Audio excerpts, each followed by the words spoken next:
আল্লাহ পাক রব্বুল আলামিন কোরআনে বললেন, আমি দুনিয়া সাজাইলাম আমার হাবিবকে মহব্বত করার জন্য। কাকে?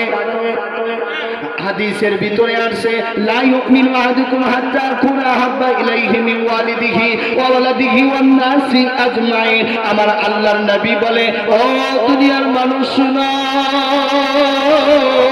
আমি নবীকে নিজের জানের চাইতে মহব্বত করতে হবে, তোমার সন্তানের চাইতে মহব্বত করতে হবে, তোমার ছেলের চাইতে মহব্বত করতে হবে। সব কিছুর বিনিময় আমি নবীকে মহব্বত করতে হবে।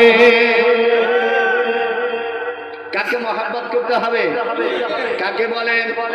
তাহলে নবীকে মহব্বত করতে হবে। হবে কি হবে না? আসুন, ওই নবীকে মহব্বত করলে কি পাওয়া যায়?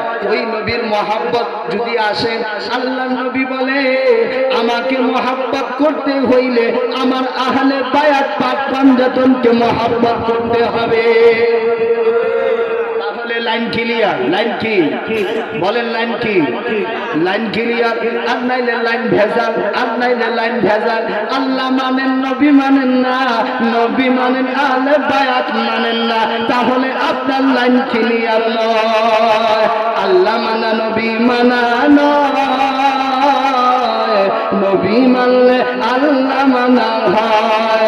বলেন, আল্লাহ মানা নবী মানা নয়, নবী মানলে আল্লাহ মানা হয়। ঠিক না? ওই নবীকে মহব্বত করতে হবে। আমার আল্লাহ বলে, নবীকে মহব্বত করতে হইলে নিজের জীবনের চাইতে, জানের চাইতে, মানের চাইতে মহব্বত করতে হবে। ঘোষণাকার আল্লাহর। আসুন, কেমন কেমন মহব্বত করতে হবে রে বাবা।